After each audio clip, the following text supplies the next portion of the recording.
It's been a while since we looked at a vintage lens on this channel, so for today's video we're taking a look at this Helios 28mm f2.8 M42 screw mount camera lens made in Japan somewhere in the 1980s. And yes, you heard me correctly, a Helios lens made in Japan.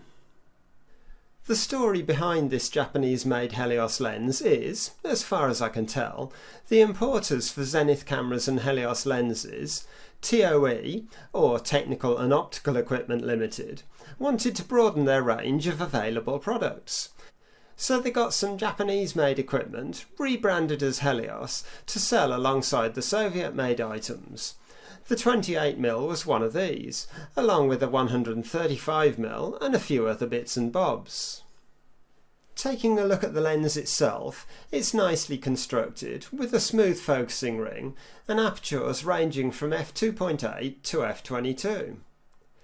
Minimum focusing distance is around 1 foot, and it has a 49mm filter thread. The lens has 6 aperture blades, which can look a bit jagged at wider apertures, so we'll see how that looks in the actual shots.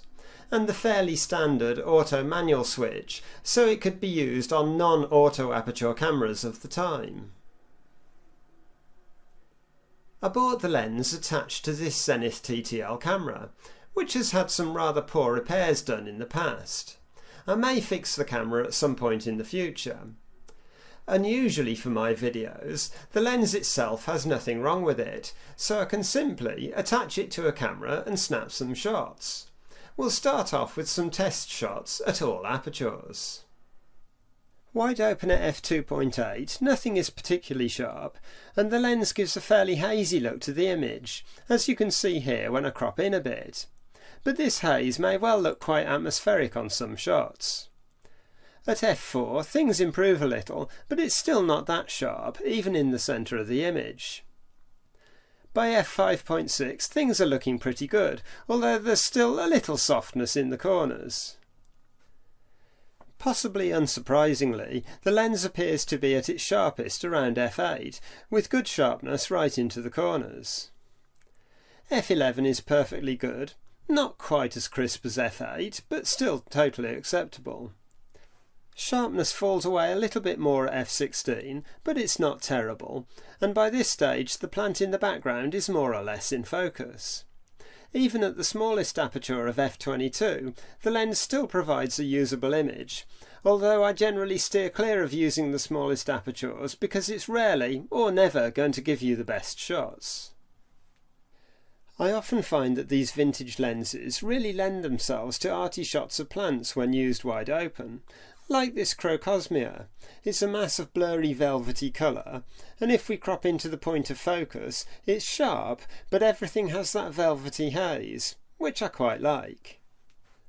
The light wasn't really doing what I wanted it to do when I went out to test this lens, but the arrival of a bumblebee on this lavender added just enough interest to allow the shot onto this video.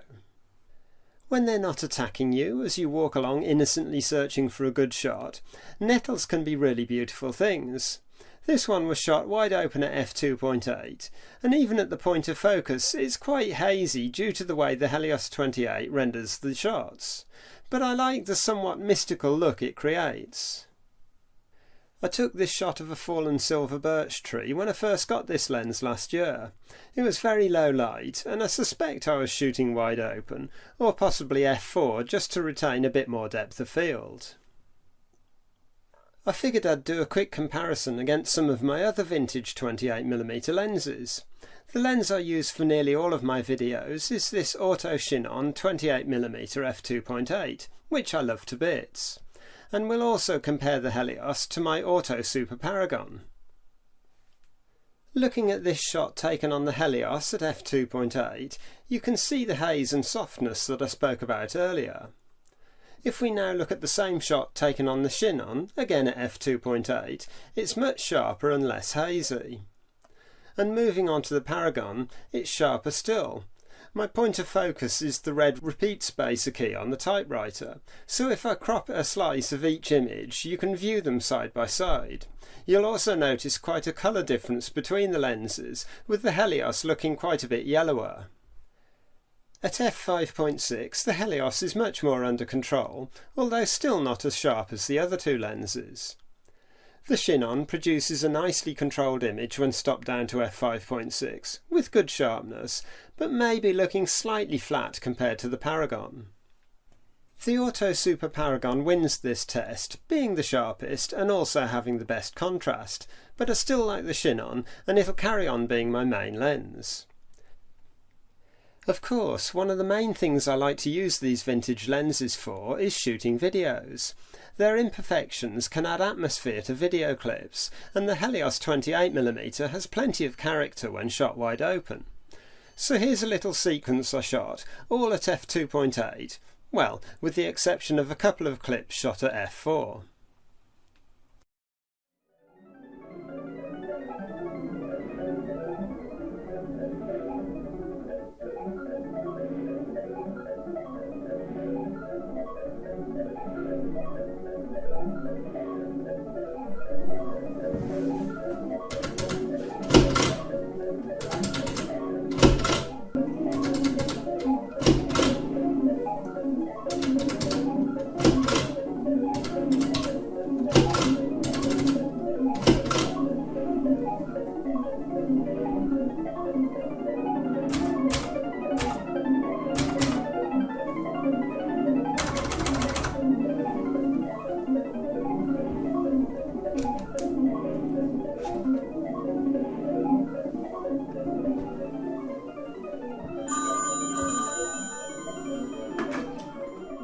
I 19.76. As you wish.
One thing I forgot to look at earlier was how much the jagged aperture blades at f4 affect the bokeh bubbles. So here's a couple of throwaway shots, the first one shot wide open at f2.8, giving us nice round bubbles as you'd expect. And then the second one stopped down to f4.